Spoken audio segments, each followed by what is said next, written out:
Bienvenidos a Delfino con Negocios, soy Giovanni Delfino, es su noticiero de análisis económico con los temas más importantes en negocios, finanzas, política y diplomacia. Con Giovanni Delfino desde Buenos Aires, perdón, desde Washington y Leonel Paredes de Buenos Aires, multistreaming para delfinoconegocios.com. ¿Cómo te encuentras, Leonel? Muy bien, Giovanni, muy bien. Acá con mucha información. O sea, hoy, o sea, bueno, un continente cargado de información con el tema del COVID, con la cepa Delta, que no sé cómo se está viendo en los Estados Unidos, allá, y bueno, y acá con noticias en Latinoamérica bueno, principalmente acá en la Argentina, con tema que el gobierno ahora va por el tema de las empresas yerbateras, que quiere, bueno, cercar un poco más o sea, disminuir la producción, y bueno, ahí hay un problema muy grande que ya después lo desarrollaremos en las noticias con estas empresas. Y después, bueno, por todo lo que es Latinoamérica, el tema del Perú, con la definición de, bueno, quién es el presidente, Giovanni. Todavía no se sabe nada todavía, o sea, todavía estamos ahí a la espera, pero Sí. bueno, ya sé, prácticamente es cantado que va a ser Castillo el presidente. Y después también un acontecimiento que surgió la semana pasada, que fue este derrumbe del colapso del edificio en Miami, donde hay un montón de desaparecidos y ya 11 muertos, que la verdad que bueno, se puso ahí toda una tela de juicio y en todo el mundo empezó a ver el tema de las estructuras frente al mar. Eso creo que también está en vilo en los Estados Unidos. No sé cómo lo Así, ves vos ahí, Giovanni. así es. Bueno, el tema de lo que sucedió en Florida, en Miami específicamente, ha sido un tema bastante fuerte aquí en los Estados Unidos. Es algo que está haciendo que todos nos preguntemos, especialmente, obviamente, la gente que vive cerca al mar, en lugares donde sucedió este siniestro, ¿no? En Florida, si se está haciendo suficiente para verificar y asegurarse de que estas estructuras sean seguras. Entonces, se está haciendo mucho trabajo por verificar y tratar de prevenir que vuelva a suceder algo como esto. Por otro lado, hay una buena noticia con el Perú en el que ha llegado ya vacunas, donaciones de vacunas Pfizer de Estados Unidos al Perú. El Perú ha sido el primer receptor de vacunas donadas por los Estados Unidos, 2 millones de vacunas en total. Es una muy buena noticia para los peruanos en este momento, en el cual todavía están en un proceso de ir vacunando poco a poco a su población, ¿no? Y eso es una buena noticia también para los Estados Unidos, por supuesto, porque el Perú es un socio estratégico de los Estados Unidos y eso le va a permitir al Perú poder abrir más rápidamente y poder responder a la demanda de los productos que los Estados Unidos necesita hoy en día para poder reabrir de manera más rápida. Eh, Tal por- cual. Así es. No, ahí te quería meter un bocadillo que se conoció esta semana el ranking de Bloomberg, el ranking de Ujú. donde Argentina queda último, en el último lugar, en el país donde peor se la pasa para pasar la pandemia, y Estados Unidos reflota a Nueva Zelanda y queda primero como uno de los países que más rápido va a salir de la pandemia.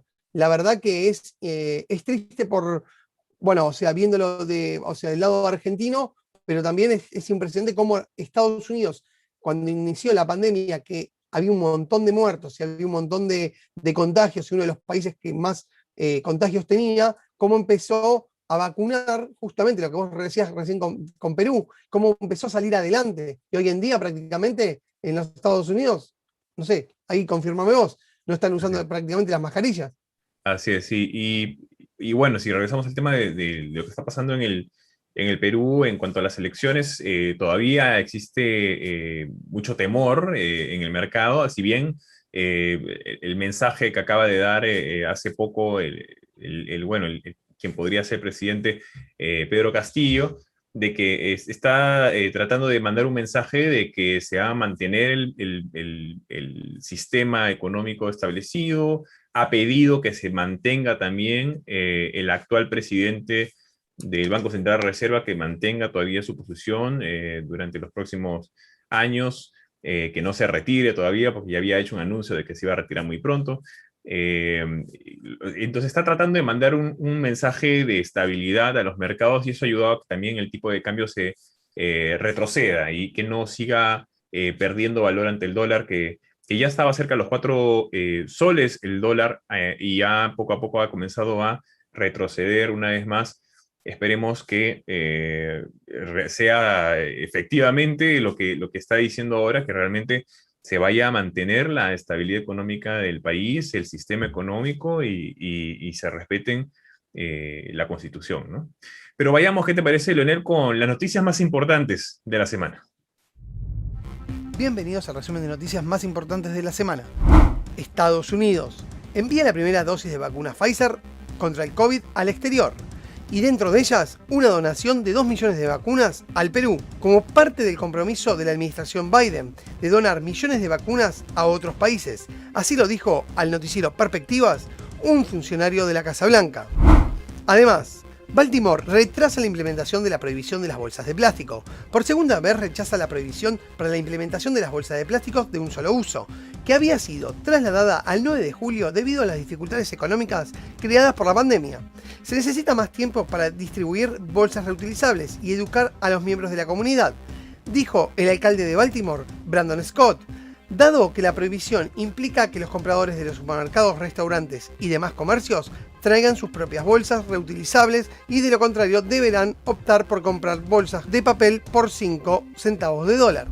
La justicia del Perú rechaza la concentración de diarios en una única firma. La misma falló en primera instancia contra el contrato de compra-venta de acciones entre las empresas Epensa y ABS, la firma que edita el diario El Comercio, por contravenir la Constitución y los tratados internacionales sobre la libertad de expresión, información y pluralidad informativa, en un fallo que considera probado con toda claridad que la prensa escrita tiene una alta concentración en el país. Argentina. El ranking de Bloomberg. La Argentina sigue siendo el peor país para pasar la pandemia y Estados Unidos el mejor. Desde mayo a junio, la Argentina se mantuvo en la base del ranking. En cambio, en los Estados Unidos escaló el primer lugar y superó a Nueva Zelanda.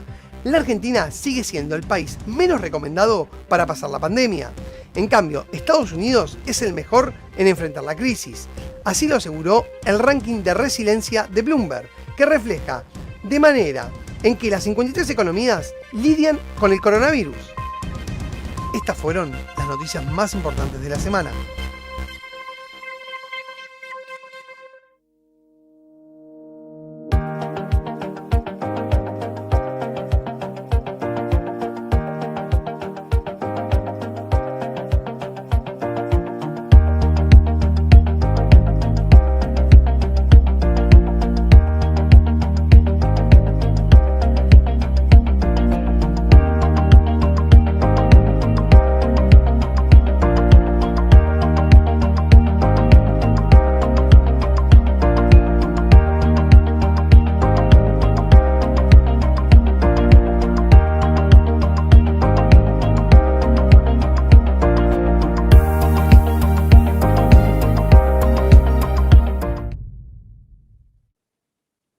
Bienvenidos de regreso. Y pues ahora tenemos 3 grandes invitados en el programa de hoy. Y primero tendremos a Isabel de la Fuente Cobas, es directora en español, investigación avanzada en las lenguas y literatura por la Universidad de Salamanca y profesora en Renmin University of China. Bienvenida, Isabel, ¿cómo te encuentras?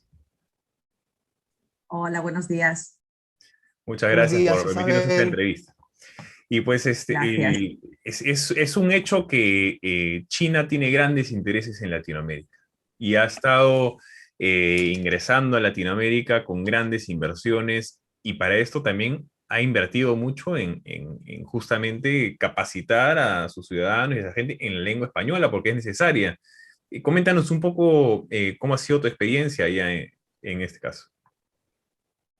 Pues la verdad es que el crecimiento del español en China podemos decir que ha sido enorme, ¿no? En números de cifras. Yo llevo en Pekín, ahora mismo va a ser 10 años, y en estos 10 años hemos observado que tanto el número de estudiantes como el número de profesorado tanto nativo chino como extranjero, tanto proveniente de Latinoamérica como de España, ha aumentado muchísimo. Según las últimas cifras del Ministerio de Educación de España, estamos hablando alrededor de 50.000 estudiantes de español y alrededor de 3.500 profesores de español, tanto nativos como no nativos. Y esto, si lo comparamos aproximadamente con cifras bueno, cuando comenzó la enseñanza del español en China, que fue hace 70 años, cuando solamente había un único departamento de español universitario en el año 1952, pues es algo sorprendente. El boom del español empezó aproximadamente en el año 2006-2007, cuando se abrió por primera vez el Instituto Cervantes en Pekín. Y a raíz de ahí, pues ha sido un crecimiento exponencial en todos los ámbitos. Por un lado, tenemos diferentes perfiles, ¿no?, de estudiantes. Tenemos estudiantes pues, que hacen su carrera de filología hispánica, como es el caso de la mayoría de mis estudiantes en la universidad, que estudian estudios hispánicos. Pero tenemos muchos perfiles. Ahora mismo, por ejemplo, en academias, en el Instituto Cervantes, tanto fines de semana como clases nocturnas, pues tenemos a trabajadores que se acercan al español simplemente por motivos profesionales. ¿Por qué? Sus empresas van a enviarlos de alguna manera quizás a Latinoamérica, quizás a España, por lo tanto tienen un objetivo por lo menos de tener un conocimiento básico de la lengua, en el caso de este tipo de profesiones, ¿no? Luego tenemos, por supuesto, estudiantes que llegan hasta niveles de C2, ¿no? Y llegan a ser intérpretes y llegan a ser traductores, pero esos son como un poco dos perfiles un poco diferentes. Por tanto, creo que el interés es mutuo, ¿no? Tanto en los últimos años, sobre todo a partir de, más o menos podemos decir, los últimos 10 años, 15 años, el interés de China hacia Latinoamérica y el interés de Latinoamérica hacia China ha sido mutuo. Creación de institutos Confucio. Entonces ha sido como un poco el intercambio comercial, intercambio académico, ha habido un poco de todo en este crecimiento. Y también, Isabel, lo que veo, bueno, con el tema de China, que muchas empresas de Latinoamérica también se instalan en China, y me imagino que o sea, también un tema cultural, porque, a ver, la persona que va a instalar o su hub logístico o su empresa allí en China, también necesita aprender, bueno, mandarín o cantonés, depende del idioma que se hable, o sea, en la ciudad donde se instale. Pero, ¿cómo crees que, a ver, o sea, en la universidad vos estás viendo, son muchos o sea, los cursos, hay muchísima gente, hay muchos estudiantes, o son prácticamente pocos los que estudian español, o cada vez se va incrementando aún más? Pues cada vez se va incrementando más y de hecho también nos ha ayudado mucho, o sea, son muchos factores. Se ha incrementado el número de centros, por ejemplo, que imparten español. China es un país enorme, por tanto, parece que estamos hablando de cifras pequeñas, ¿no?, por la magnitud del país, pero en realidad estamos hablando de cifras muy grandes si la comparamos con el pasado, ¿no? Por ejemplo, pues, por deciros un ejemplo, en los años 70 estábamos hablando de 11 departamentos de español en China, 11 tan solo, y hoy en día ya contamos con 138.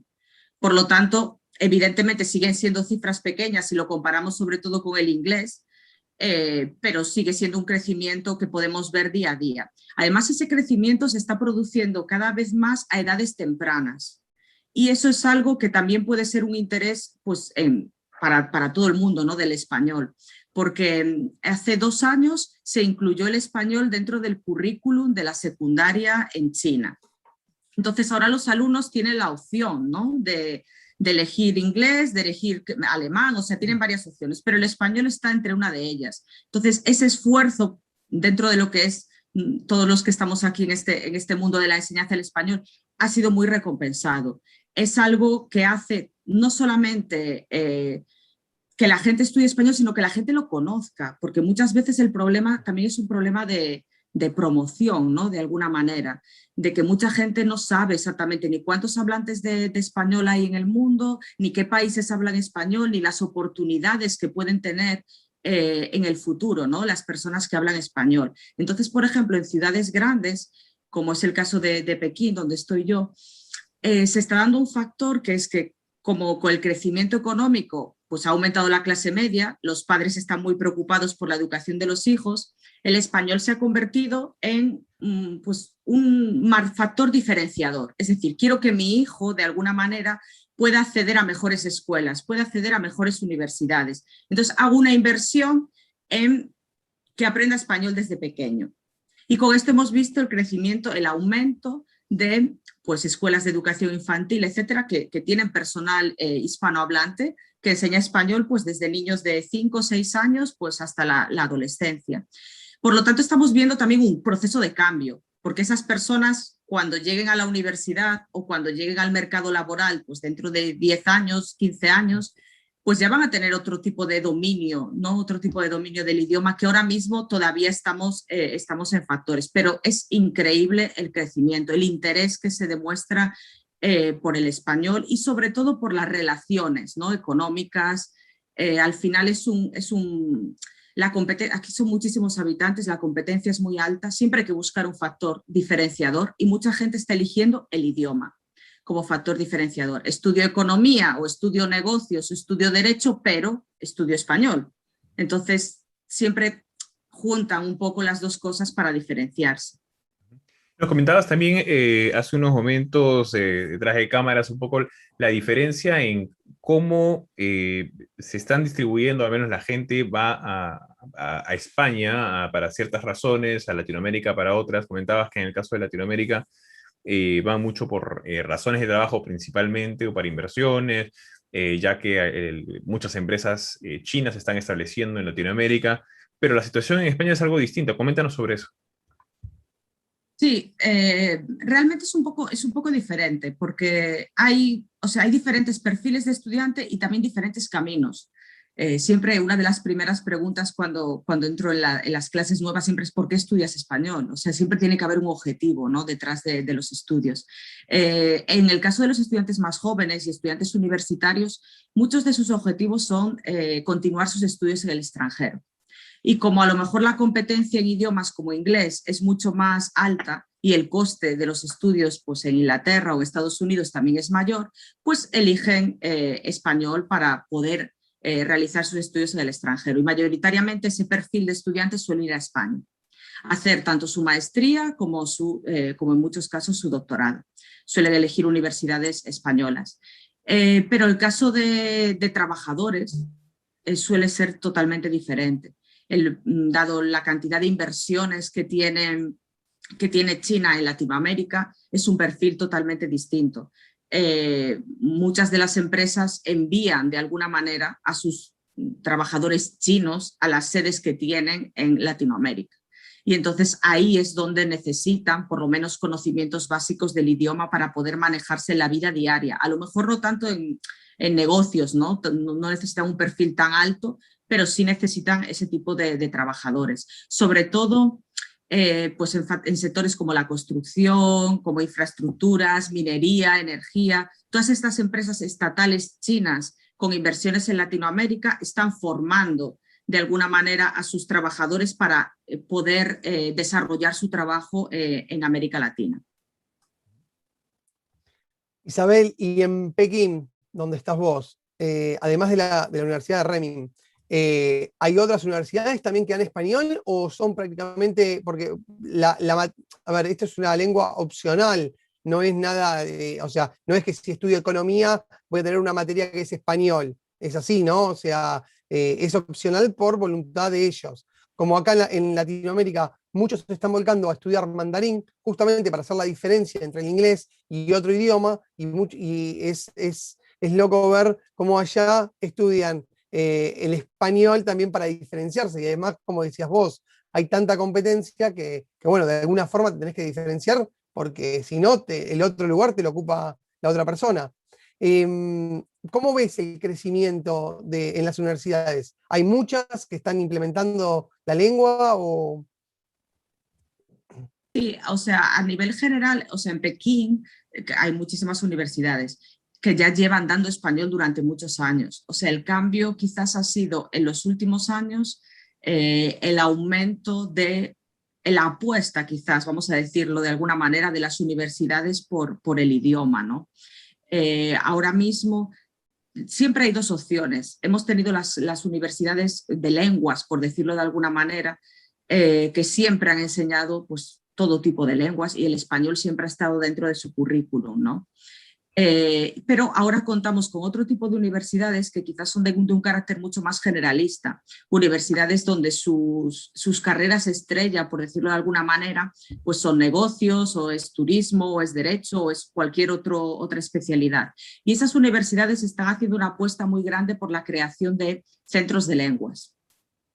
Y en esos centros de lenguas, pues evidentemente entra el español. Y entra el español como una asignatura optativa, ¿no? Evidentemente los alumnos tienen la posibilidad de elegir entre múltiples asignaturas optativas, pueden ser idiomas o puede ser otra cosa, pero sí que es cierto que el español entra ahí y cada vez hay más estudiantes que lo eligen. En el caso de mi universidad es un poco semejante. Tenemos como dos caminos diferentes. Por un lado está la Facultad de Lenguas Extranjeras, que es en el departamento del que yo formo parte, que tenemos el grado de estudios hispánicos, en donde los estudios principales de nuestros estudiantes pues es español, lingüística, literatura, etc. Pero, por otro lado, tenemos clases de carácter optativo, que pueden elegir los estudiantes de cualquier carrera universitaria, y sobre todo los estudiantes de Derecho, de Periodismo, de Relaciones Internacionales y de la Facultad de Economía y Negocios son los principales clientes, por decirlo de alguna manera, del idioma español. Y suelen elegir español ahora mismo por encima de muchos idiomas que tradicionalmente en China tenían más cantidad de estudiantes. Por ejemplo, el japonés está bajando mucho y también el ruso está bajando bastante, y ya el español se está empezando a situar de alguna manera al mismo nivel de términos de francés y de alemán, que sería un poco el objetivo, ¿no? Dentro de lo que son lenguas minoritarias, entre comillas, dentro de China, pues el objetivo es al final llegar un poco a los niveles de otros idiomas.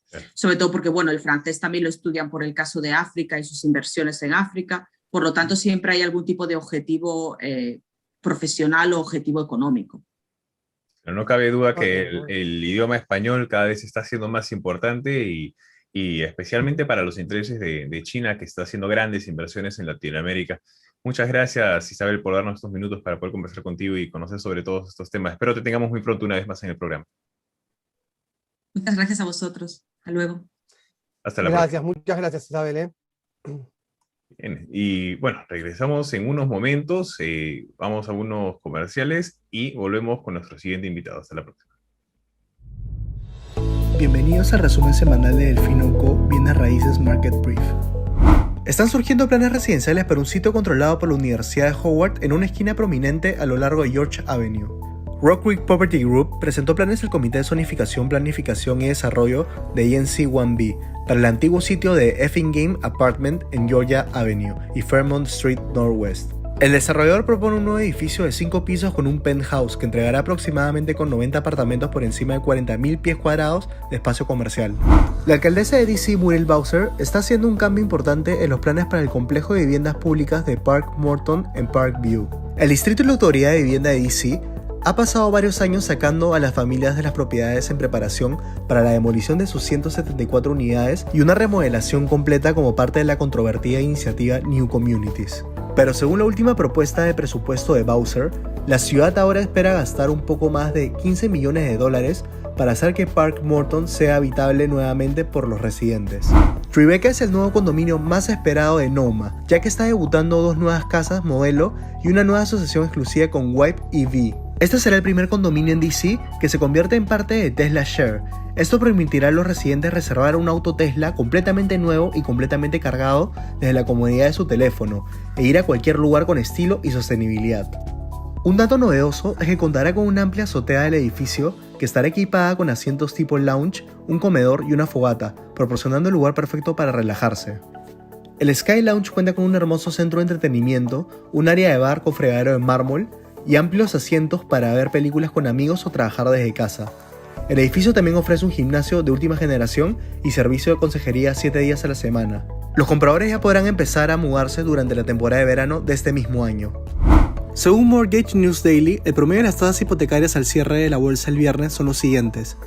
Préstamo convencional a 30 años, 3.20%. Préstamo convencional a 15 años, 2.62%. Préstamo FHA a 30 años, 2.75%. Comparado a la semana pasada, se ha visto una pequeña disminución en las tasas. Cabe resaltar que al igual que hace 2 semanas, el mercado de bonos bosteza con desinterés. La razón de esto es que las lecturas de inflación son increíblemente altas y suelen ser la norma en este momento de cómo pueden variar las tasas. Esto fue el resumen semanal. Para más noticias visita delfinoconegocios.com.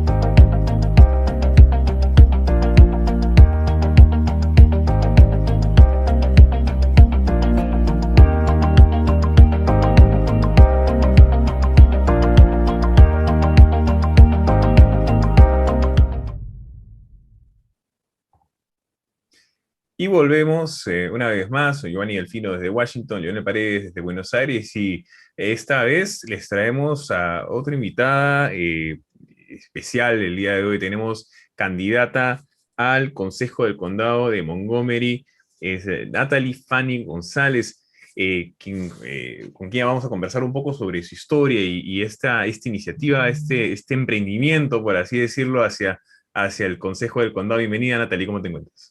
Ay, mil gracias por permitirme estar aquí el día de hoy. Me siento súper contenta de compartir con todos ustedes. Muchas gracias, Natalie, por estar. La verdad, un placer. Coméntanos un poco, para quienes aún no te conocen, cómo nace un poco tu historia y cómo nace este interés por ingresar al Consejo del Condado de Montgomery a servir a la comunidad. Mira, yo tengo viviendo en esta área por más de 20 años. Yo llegué a Estados Unidos, al área de Langley Park, Long Branch, con mi mamá, cuando yo tenía 16 años de edad, como cualquier otro inmigrante, llegando pobre. Me llegué a high school, no sabía inglés, llegué al 10º grado y bueno, como cualquier otra persona, me puse a trabajar con mi mamá limpiando casas en el área de Bethesda, Chevy Chase, durante los fines de semana, mientras durante la semana pues iba a la escuela. Yo siempre he sido muy buena en la matemática, eso es mi pasión.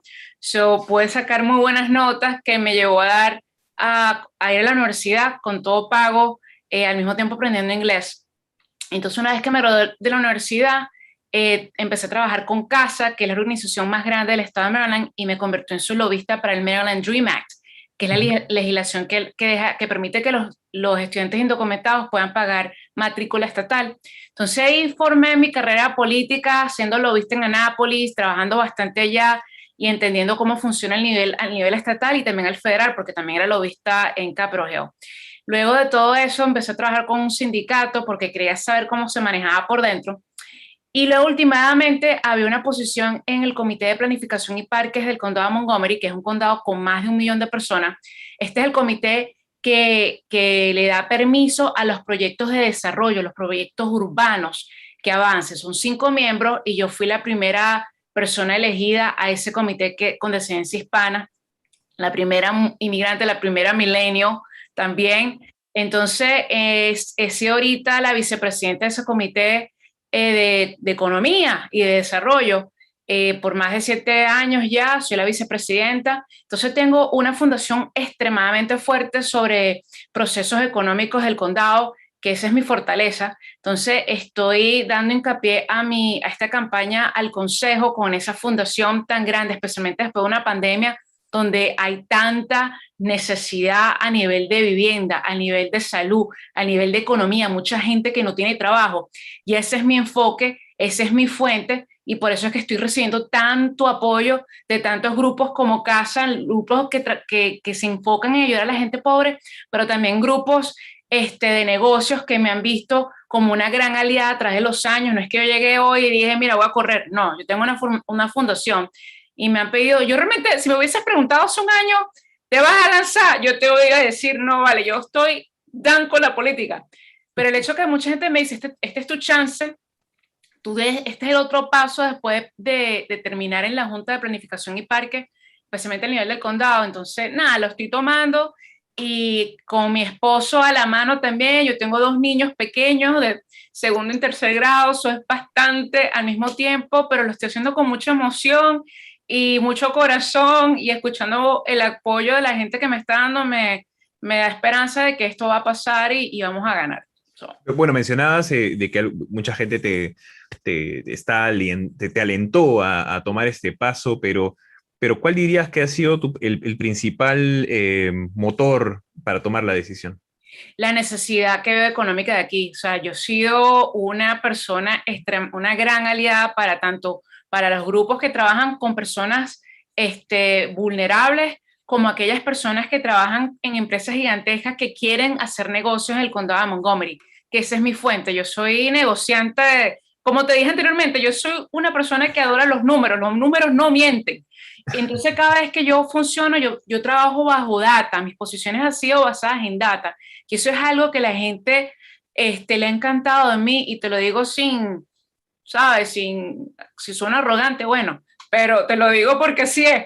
Entonces, el hecho de que yo tenga un enfoque tan grande de crear trabajos más en Montgomery County, porque hace falta, se necesita una persona con esa experiencia, no en la parte política, aquí todo el mundo quiere ser político, es la parte económica que se necesita hoy, tanto en Montgomery County como en Argentina, como en cualquier otra parte del mundo. Hoy en día, después de una pandemia, se necesita un enfoque económico, y ese lo traigo yo.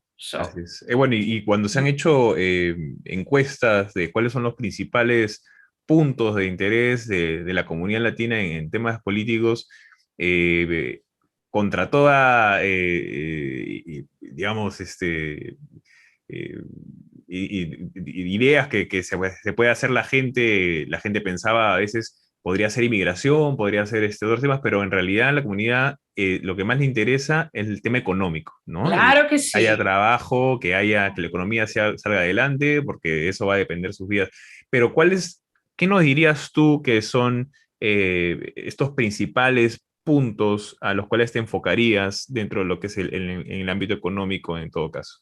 Mira, lo bueno de mi fundación de Parking Planning, que he trabajado en tantos planes maestros urbanos, incluyendo aquí en esta área, es que ya yo tengo muy buenas relaciones con personas que son dueños de propiedades en el área, ¿entiendes? Empezando por ahí. Yo tengo esas relaciones, y eso es clave. ¿Por qué? Porque la idea es no solamente de traer compañías alrededor de la nación o internacionalmente a que vengan a Montgomery County, pero también poder tener esa relación con los propietarios ya de negocios o de sitios, de edificios que ya están empty, por ejemplo, que están vacant, como le dicen, de que tengan más, y que se pueda, a veces el problema es que tenemos propiedades que no tienen la zona correcta de land use, de planes exacto, de trabajo. Entonces, todas esas cosas a veces hay que cambiarlas para que ciertos negocios puedan venir al condado. Yo tengo ese background. También la importancia de ayudar a personas que ya son empresarios en el condado, pero no tienen contratos con el condado. Y para mí eso es una falla grande, porque si por ejemplo, tú trabajas para las escuelas de Montgomery County, ¿ok? Y es uno de los contratistas, digo contratistas porque tienen bastante dinero para contratar a pequeños negocios. Pero en vez de comprar la salsa de tomate a una persona y te doy un ejemplo así todo loco, la salsa de tomate a un empresario de Montgomery County, ellos tienen la gracia de comprarla a una compañía en DC. ¿Por qué? Cuando más bien el enfoque debería ser dejar el dinero y enfocarse que ese dinero permanezca en el condado y ayuda a personas que están trabajando y viviendo en este condado. Eso no es práctica el día de hoy, y yo voy a llegar en full a trabajar para poder resolver todos esos asuntos que suena como que no es gran cosa, pero sí lo es, porque cuando estás invirtiendo cientos de miles de dólares, hasta millones en compañías que están afuera del condado, cuando tenemos gente aquí capacitada, y si no tienen la capacidad, entonces vamos a entrenarlo. No todo tiene que ser STEM. Mira, mi esposo es ingeniero. Yo abrazo a toda la gente que quiere ser ingeniero, médico y toda la cosa, pero ¿qué pasa con las personas que están haciendo, cocinando, manufacturing, ¿sabe? O otras compañías que realmente le dan apoyo a esas farmacéuticas o cualquier otra compañía de ingenieros que hay aquí? Entonces, enfocarse en esos pequeños negocios que son necesarios y que nuestra gente hispana que somos personas que tú nos ves reparando y construyendo edificios, tú nos ves siendo plomeros, ¿cómo hacer para que nuestra gente, sus negocios crezcan más? ¿Me entiendes? Claro. Ahora, un punto que es clave, perdón, Lionel, es que también uno de los temas que le preocupa mucho a nuestra comunidad es, por un lado, el aumento del valor de las propiedades, ¿no? Y eso está ahuyentando a nuestra comunidad a irse a vivir más lejos, en muchos casos se van a otros condados a vivir, ¿no? Entonces, y bueno, por un lado vemos también el caso de la línea morada, que eso también está impulsando el aumento del valor de las propiedades en las zonas donde va a atravesar. Y tenemos ahora que el día de mañana va a aumentar, por una buena decisión del Consejo anterior, Salario mínimo. lo que es el salario mínimo, ¿no? Y eso va a permitir, bueno, que algunos personas de nuestra comunidad puedan ganar un poco más, pero sabemos que no es lo suficiente para poder cubrir el costo de vida que tiene el condado de Montgomery. ¿Cuál sería tus primeras o tus principales enfoques en ese sentido? Me encanta la pregunta, porque vivienda, eso ha sido mi espíritu de que he estado yo en la Junta de Planificación de Parques y del condado. Eso es lo que hacemos nosotros. Mira, es crucial de aumentar la densidad en este condado. ¿Por qué? Porque tenemos una crisis de vivienda a nivel del condado, a nivel regional.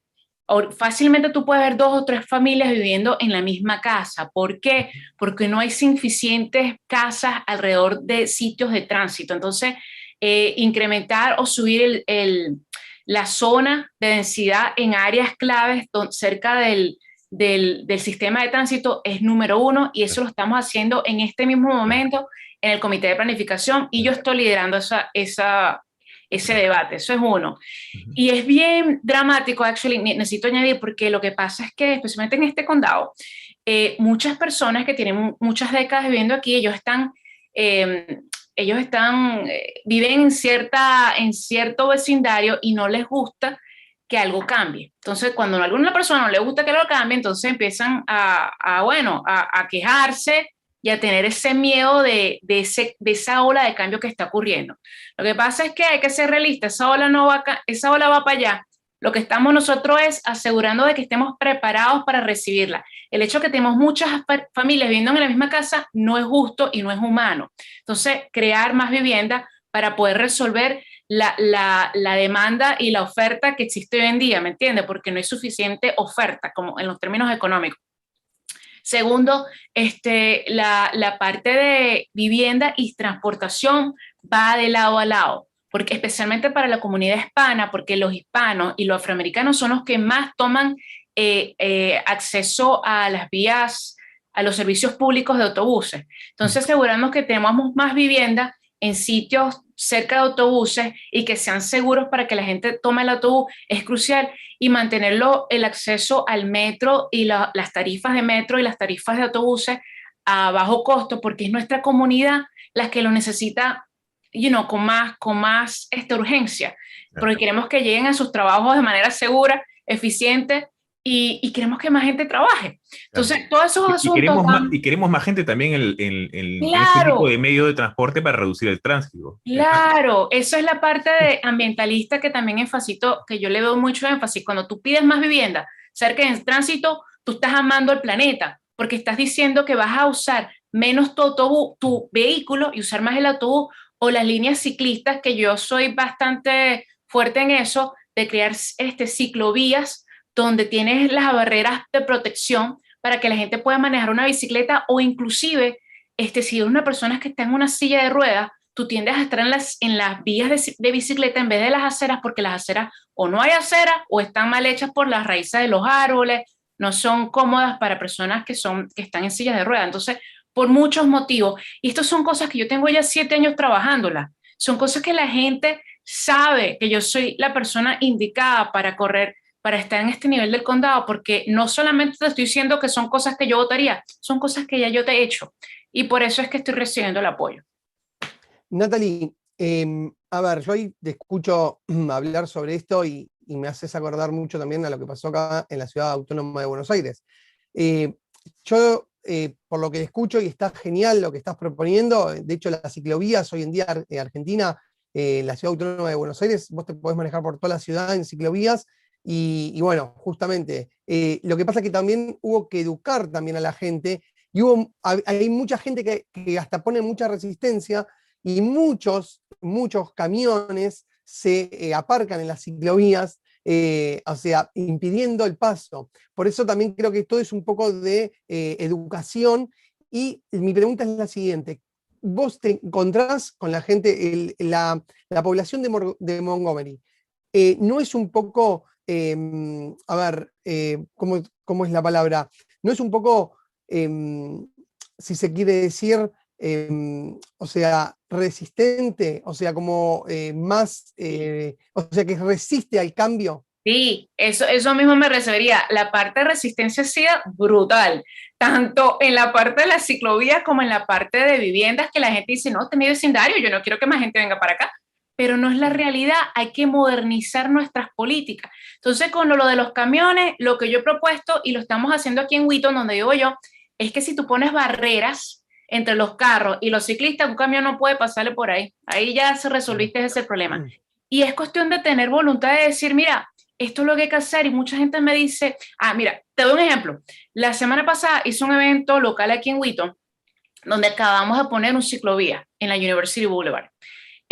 Un montón de gente se me tiró encima diciéndome, pero eso es, ¿cómo fue que me dijo? Eso es La La Land, eso es como que un mundo de fantasía, la gente no va a manejar bicicleta. Y yo le digo, bueno, yo vivo aquí, yo soy tu vecina, vivo a 3 cuadras, y tú me ves a mí mi bicicleta manejando al post office o manejando al supermercado, a mis niños, tú los ves montando la bicicleta para su escuela. Eso sí lo estamos haciendo. Que tú no lo quieras hacer, está bien, pero yo no te estoy obligando a ti que tú te montes una bicicleta. Tú te quieres ir en tu carro y estar en tránsito, bienvenido sea. Pero no me puedes decir a mí, cuando las calles son públicas, que las calles solamente te van a pertenecer a ti porque tú manejas un carro. O sea, las calles son públicas, yo pago mis impuestos.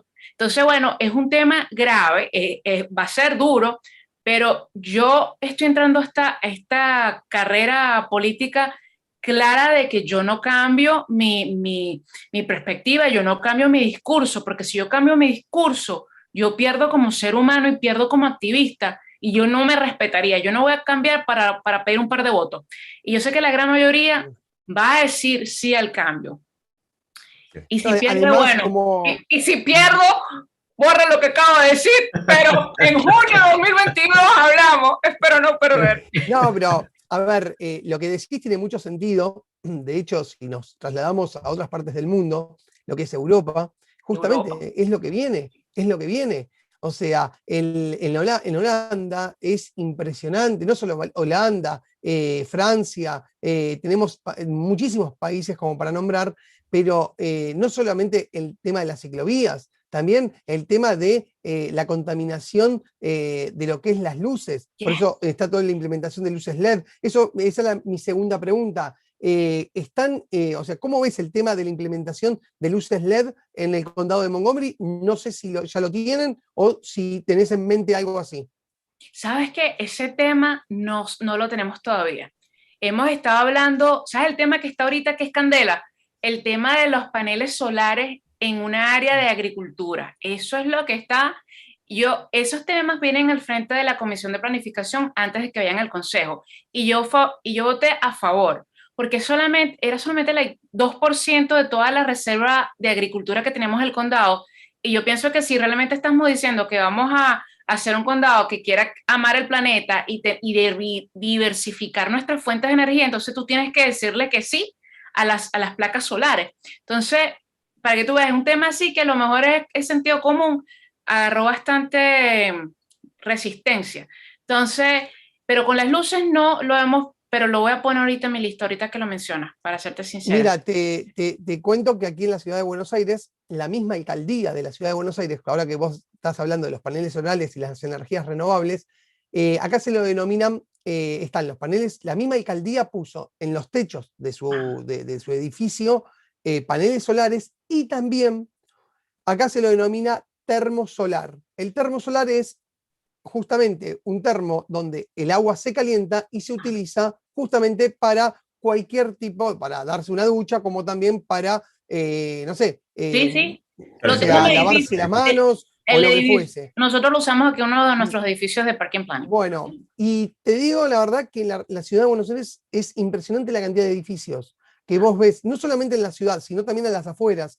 La gente, cómo está el boom de estos termos solar, que son muy fáciles de instalar, pero son muy fáciles, no tienen nada de otro mundo, solamente vienen un panel solar, eso absorbe los rayos UV y automáticamente el agua te sale, o sea, prácticamente se evapora, es extremadamente, o sea, el calor que sale, o sea, sale hirviendo el agua. Por eso, y creo que son económicos y Sí. además hacen un bien hacia el planeta y todo lo que es la energía renovable, y además dan empleo porque van a empezar a haber empresas que se van a instalar y van a fabricar esos paneles, más allá que los insumos son importados, pero vos ahí recién lo decías, el tema de las pymes, acá en la Argentina se lo denomina pymes, pequeña y mediana empresa, que puede ser desde un restaurante, desde no sé, una persona que vende, no sé, o sea, tortillas si se quiere, en la vía pública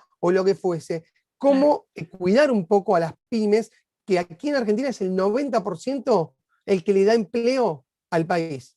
Sí, me encanta eso, me encanta todo lo que dijiste. Es más, tú básicamente has demostrado que, especialmente mucha gente aquí que no ha viajado a Latinoamérica, piensa que nosotros estamos atrasados en un montón de cosas, cuando nosotros estamos a la vanguardia de un montón de asuntos que aquí son nuevos. El ejemplo es la ciclovía. Ciclovía ha estado en Venezuela y en Colombia desde que yo nací, en los 80. Entonces, aquí es algo como que, wow, como que llegó, ¿sabes? Que es como que primicia, pero es algo que ya tiene décadas. Entonces, nos demuestra, es como que yo le digo, yo me pongo en el micrófono cuando estoy hablando en la audiencia y yo le digo a la gente, oh, sí, bueno, la ciclovía, yo lo tengo desde que yo aprendí a manejar bicicleta en Venezuela, en una ciclovía allá en Caracas. Y la gente como que, wow, sí, eso está ya, yo sí, los atrasados son ustedes. Pero ahí vamos educándonos. Bueno, otro tema es el tema de las bolsas que recién decíamos en las noticias. El estado de Baltimore todavía sigue con las bolsas de plástico, y uno dice, aquí en Latinoamérica hay un montón de países que están prohibidas y todo el mundo tiene que llevar su bolsa biodegradable o bolsa de papel. No Lo bueno es que entiendo en el condado de Montgomery ya se ha hecho un gran avance en ese sentido, se ha aprobado ya... Esa era la pregunta, si lo habían Pero implementado. sí y no, porque no está, si no tienes una bolsa, te la dan en el supermercado, una bolsa plástica, pero tienes que pagar 5 centavos. Que es como que yo Acá para se mí... implementó eso. Sí, Acá tienes se que pagar. implementó, ¿y qué hizo? Justamente al que la gente habría que pagar, ¿qué pasó? La gente empezó a tomar conciencia, porque lamentablemente es así. Si vos le metes la mano en el bolsillo a la gente, ahí es donde empieza a tomar conciencia. Y bueno, justamente es donde la gente empezó a tomar conciencia y se empezó a educar, y hoy en día los ves a todos con sus bolsas biodegradables. Totalmente de acuerdo, es lo que pasa aquí. Así es. Ahora, Natalie, quisiera que podamos tomar más tiempo, pero ya se nos acaba el tiempo. ¡Rápido! Pero quisiéramos tenerte muy pronto una vez más en el programa para seguir conversando. Muy interesante. Pero mientras tanto, coméntanos para quienes están hoy el día de hoy, quienes quieran saber más sobre ti, contactarte, ¿cómo pueden hacerlo? Mi página web es natalieforcancel.com y ahí me pueden buscar en Twitter como Natalie Fanny González o en Facebook. Ahí me encuentran. Mil gracias por invitarme. La verdad que me encantó hablar con ustedes dos.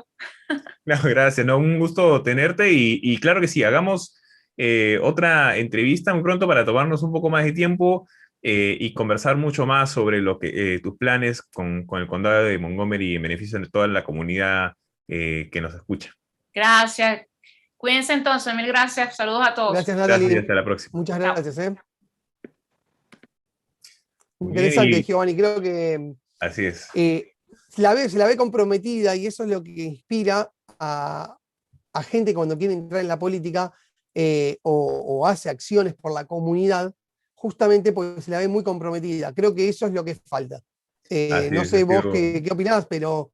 Así es. De acá y había mucho más todavía por conversar, había muchos temas que se pueden tratar, porque obviamente hay muchas prioridades que hay que avanzar en el condado, y que son de interés de la comunidad hispana que está escuchando nuestro programa el día de hoy, pero ya habrá oportunidad para invitarla muy pronto y conversar más a fondo sobre sus diferentes prioridades como candidata al Consejo del Condado de Montgomery para el Distrito 4.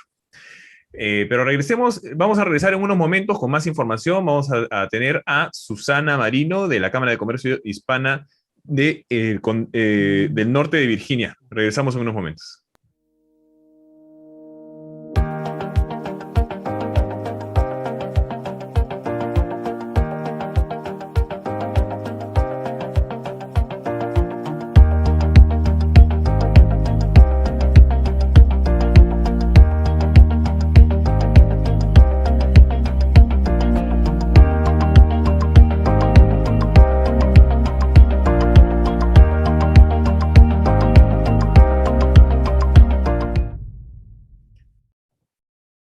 Bienvenidos de vuelta, soy Giovanni Delfino desde Washington y Lionel Paredes de Buenos Aires. Y en ese momento les traemos a nuestra última invitada del día de hoy, Susana Marino, presidente y CEO de la Cámara de Comercio del Norte de Virginia. Bienvenida, Susana, ¿cómo te encuentras? Gracias, Giovanni, por la invitación y encantada de estar aquí nuevamente en tu programa. Siempre es un gusto tenerte y pues que nos cuentes un poco sobre las novedades que trae la Cámara del Norte de Virginia ahora que viene con toda la energía para reabrir el norte de Virginia. Bueno, te cuento, Delfino, que nosotros comenzamos a tener nuestros eventos en persona a partir del mes de abril, porque decidimos que si nosotros no dábamos ese paso, nadie más lo iba a dar. Y bueno, fue una reunión bastante bien atendida. Y bueno, estamos contentos. Después hicimos nuestra segunda evento de networking en persona hace una semana atrás. Y para darle la bienvenida a los nuevos miembros y también fue bastante exitosa. ¿Cómo fue ese evento? ¿Cuánta gente participó? ¿Vieron una participación importante ahora con la reapertura? Bueno, esos eventos de los que te estoy hablando en abril y la semana pasada son eventos que hacemos para darle la bienvenida a los nuevos miembros. Entonces, es para darle la lección a los miembros de que si quieren ir en persona, tienen a dónde ir y hacer extender su network, ¿verdad? De negocio. Como ya sabes, hay personas que son mucho más efectivas en persona. Yo particularmente soy de la vieja escuela. A mí me encanta conocer gente, mirarla a la cara. No soy mucho de estrechar manos, vamos a estar claros. Y ahora con la pandemia tengo una gran excusa, pero me gusta ver a la gente a la cara, me gusta hablar con la gente y me gusta compartir. Así que eso se abre como una ventana para que nuestros miembros tengan la elección de si quieren algo en persona pueden ir y si quieren seguir virtual también lo pueden hacer. Claro que sí.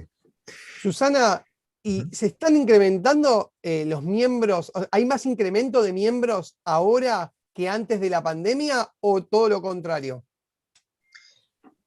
Bueno, fíjate, Leonel, por supuesto, durante el 2020 perdimos más o menos como un 20% de los miembros, pero realmente los miembros que no renovaron eran negocios muy pequeños que se vieron afectados por la pandemia. Y entonces, bueno, pero lo bueno o lo positivo es que perdimos 20%, pero ganamos 25% de miembros corporativos que sí le ven un valor bastante grande a la Cámara. Y bueno, esperamos que los miembros pequeños puedan regresar. Y el día de hoy tuvieron un evento en colaboración con varias cámaras hispanas del área metropolitana de Washington, con la Cámara de Comercio Hispana de Maryland, Greater Washington, Montgomery County y la Cámara de Virginia, además. Todos unieron con Norte Virginia también a realizar este evento con el Banco Central de Reserva de la zona de Richmond, que es la región que comprende Maryland, D.C., Virginia y otras regiones de otros estados acá de esta región. se trató el tema de la economía desde una perspectiva hispana, además de cuál ha sido el impacto en medio de esta pandemia. Coméntame cuál ha sido eh, tus comentarios, tu visión de lo que se ha hablado el día de hoy en esta reunión. Bueno, obviamente, Giovanni, te quiero agradecer porque mucha gente no sabe que tú estabas detrás de bastidores, ¿verdad? Haciendo posible el evento de hoy. Me pareció muy interesante y bueno, yo en mi intervención quise ser más positiva que negativa porque el problema que tenemos aquí en Estados Unidos es que a todos los hispanos nos arropan con la misma cobija. Y ya tú sabes, Giovanni, que nosotros los hispanos somos muy diversos, venimos de una cantidad de países con distintos backgrounds, por decirlo así, con distintas culturas.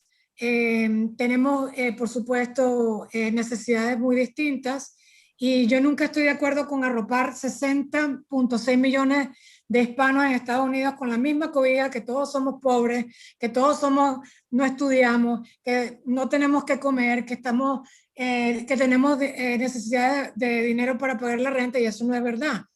Hay una parte de la población que está muy afectada. Aquí estamos para ayudarles, para extenderles una mano amiga de todo corazón, pero la gran mayoría de nosotros los hispanos vamos a la universidad, somos médicos, enfermeros, maestros, científicos, empresarios, policías, en fin, estamos, los hispanos aquí en Estados Unidos, estamos muy integrados al crecimiento económico de este país, y eso fue el mensaje que yo quería dejar a la audiencia con un examen de optimismo. La crisis que pasó en el 2020, sí, es verdad, hubo una crisis de la pandemia, pero también recordemos que fue una crisis, la parte económica como tal, fue una crisis hecha por decisiones del gobierno o del Departamento de Salud, por cerrar todo al mismo tiempo, incluso, pero hay una cosa muy interesante de lo que te estoy diciendo. Las industrias como la construcción, que quedaron abiertas, y industrias grandes, ¿verdad? Que nunca como la salud, esas crecieron muchísimo durante el año pasado y lo que va de este año. Prueba de que si no se hubiese cerrado completamente toda la economía, las demás industrias también hubiesen crecido considerablemente el año pasado y lo que va de año. Así que yo tengo una perspectiva mucho más optimista de que a final del 2021 vamos a ver nuevamente un crecimiento bastante importante y bueno, el 2022 será mucho más grande todavía. Claro que sí, bueno, y además, ante todo, que la comunidad hispana es muy trabajadora Sí. y pues no, y bueno, y sabemos que muchos, al punto de no querer dejar de trabajar ni para ponerse la vacuna, lamentablemente, pero Sí. hay que trabajar en ayudar a que más gente se vacune para evitar grandes problemas más adelante, o casualties, como le decimos en el inglés, ¿no? Ahora, uno de los datos que llamó mucho la atención en el evento de hoy y que mencionó el presidente del Banco Central fue que la comunidad hispana fue la que mejor aprovechó de la disponibilidad de empleo y tomó las posiciones de los empleos que estaban, es decir, la comunidad hispana fue la menos afectada en cuestiones de empleo en comparación al resto de las comunidades de acá de la región. Coméntanos un poco cuál ha sido tu perspectiva al respecto. Bueno, Giovanni, tú lo acabas de decir, somos una comunidad muy trabajadora.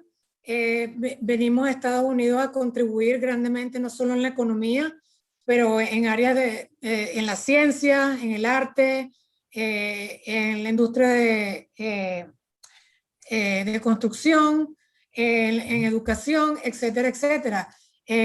Y bueno, como te acabo de decir, ahorita tenemos un fenómeno aquí en nuestra región de Maryland, D.C. y Virginia, que hay más trabajos que gente que estén dispuesta a trabajar. Entonces, en ese sentido, nuestra comunidad hispana, pues, se ha dado cuenta de la cantidad de oportunidades que existen profesionalmente hablando, y como somos muy trabajadores, bueno, ahora vamos a recoger el fruto de tener mejores trabajos con mejores sueldos, porque eso es lo que se espera ahora, que sea un mercado ahora se cambiaron los papeles, ahora no es un mercado de empleadores, sino del empleado. Claro. Así que ahora vamos a tener más trabajo y distintos trabajos y distintos sueldos y beneficios para escoger. Eso es muy importante. Hablando de temas de empleo, de trabajo, la Cámara del Norte de Virginia siempre se ha enfocado mucho en justamente eso, ¿no? El área de lo que es las bolsas de trabajo, las ferias de trabajo, ayudar a que las empresas puedan contratar más gente de la comunidad hispana, y aumentar la diversidad justamente de sus equipos. Coméntanos un poco cuáles son bueno, siguiendo este tema de la creación de empleo, ¿no? ¿Cuáles son las medidas que va a realizar la Cámara? ¿Van a continuar con estas ferias muy pronto? Sí, gracias por el recordatorio, Giovanni. De hecho, estamos planeando una gran feria de trabajo para profesionales hispanos de todas las áreas para el mes de octubre. Okay, ahorita estamos coordinando dónde va a ser, cómo va a ser. El año pasado la tuvimos que hacer virtual y tuvimos más de 400 personas que asistieron, y tuvimos más de 25 compañías grandes, ¿verdad?, que quieren capitalizar en nuestra comunidad hispana, que es muy trabajadora y muy preparada. Entonces este año pues queremos realizar lo mismo. Lo que no hemos coordinado queremos hacerlo en persona, pero todavía hay muchas empresas que no tienen la luz verde para que sus departamentos de recursos humanos vayan a entrevistar a personas o candidatos en persona. Entonces vamos a ver si lo podemos hacer híbrido, o lo hacemos todo en persona, o lo hacemos de nuevo todo virtual. Pero la feria de trabajo la vamos a estar anunciando en las próximas semanas, con fechas exactas y horas muy exactas también. Así que es importante que sigan a la página web de ustedes, de la Cámara. Una vez más, ¿cómo pueden contactarlos? Sí, mira, nos pueden contactar al teléfono 703-839-8140, 703-839-8140, y también la página web es www.nova, N-O-V pequeña A, HispanicChamber.com. Y muy importante, antes de despedirnos, es que el día 16 de abril y el 17 de abril tenemos una serie de cómo venderle nuestros productos y servicios al estado de Virginia, al Commonwealth. Así que es la primera vez que lo vamos a hacer en español. Invito a toda la comunidad que participen, porque obviamente esto no es para mí, esto es para ustedes. Y bueno, aprovechen todo lo que estamos aquí desarrollando. Susana, ¿eso se va a dar virtual, híbrido o presencial? No, estos talleres se van a dar virtualmente, sí, con el Estado, para que nuestra comunidad hispana aprenda todos los pasos y todos los requisitos que se necesitan para vender al estado de Virginia. Hay una misconcepción de que tienes que vender cosas muy grandes o tienes que ser una empresa millonaria, pero eso no es así. Yo, de hecho, soy partidaria de que toda compañía que ya tiene establecida más o menos un periodo de 5 años y que no esté vendiendo al Estado, este es un buen momento para hacerlo. Y porque ya una vez tú obtienes la experiencia de cómo venderle al Estado tus productos y servicios, entonces ya puedes brincar a cómo venderle al gobierno federal, que es mucho más grande y tiene mucho más dinero para gastarlo en pequeños negocios como los de nosotros. Claro que sí. Perfecto. Muchas gracias, Susana, por permitirnos estos minutos para conversar contigo y conocer más sobre las novedades en la Cámara de Comercio del Norte de Virginia. Gracias, Giovanni. Gracias, Leonel. Hasta la Muchas próxima. gracias, Susana. Hasta pronto. Fue Susana Marino, presidente y CEO de la Cámara de Comercio del Norte de Virginia. Interesante, Giovanni, lo que dijo de cómo esta reunión, esta feria, si se quiere llamar, como capacitación en realidad de cómo instruir a las empresas, a las pymes, a poderle vender al estado de Virginia. La verdad que es buenísimo porque es verdad lo que dice. Muchas empresas se piensan que tenés que ser una super empresa para venderle a un condado o a un estado. Y no, o sea, muchas veces con solamente que tengas un producto bueno o un servicio bueno y reglas del juego claras, como siempre digo, y ser prolijo y ser o sea, eficiente, bueno, además de cumplir todas las obligaciones, obviamente, los requerimientos que el Estado o el condado te imponen. Claro, principalmente en cuanto a, no es tanto el tamaño, la importancia, sino que tenga un récord de estabilidad en su negocio, ¿no? Que como dijo Susana, que si es una empresa que ya tiene 4 o 5 años en el mercado, puede demostrar que es una empresa que está funcionando, que está activa, que es financieramente estable, va a poder responder al contrato que vaya a tener con el gobierno. Puede hacerlo, puede presentarse, hacer. Así que para más información sobre esto, conéctese con la Cámara de Comercio Hispana del Norte de Virginia para saber cómo venderle al estado de Virginia. Y por supuesto, y si está interesado en venderle a otros estados o regiones o gobiernos de diferentes jurisdicciones, acérquese a la Cámara de Comercio de esa jurisdicción, sea la Cámara de Comercio de Maryland, la Cámara de Comercio de Greater Washington, cualquiera de las cámaras de comercio. Muchas de ellas tienen estos programas que los van a ayudar con más información para cómo venderle a los gobiernos. Pero llegamos al fin del programa, Leonel. Sí, la verdad, un programa interesante, me gustó mucho, la verdad. Me pareció que abrimos con una muy buena invitada desde China, contando un poco la lengua española, cómo penetra en el tema de los negocios y viceversa, porque también acá no sé si te pasa, bueno, en los Estados Unidos no tanto, pero en lo que es Latinoamérica es el boom de estudiar chino mandarín y para poder hacer negocios en China, parece, bueno, o sea, y lo que uno menos se pensaba que los chinos también, bueno, obviamente se capacitan en un idioma que también es difícil, el español, para desembarcar con todas las inversiones en toda América Latina.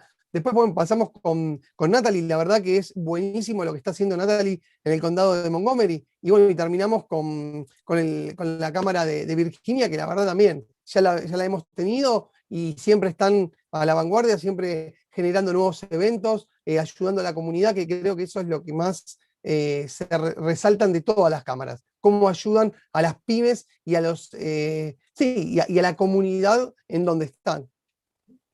Así es, temas muy importantes los que hemos tratado el día de hoy y queremos escuchar qué es lo que le ha parecido la información que han recibido el día de hoy. Envíenos sus comentarios, sus sugerencias. Estamos aquí para escucharlos y para traerles la información que todos ustedes necesitan. Llegamos al final del programa. Gracias por acompañarnos, como todos los miércoles a las 6 p.m. de Washington, 7 p.m. de Buenos Aires, su noticiero de análisis económico con los temas más importantes en negocios, finanzas, política y diplomacia. Esto fue Delfino con Perspectiva. Hasta la próxima.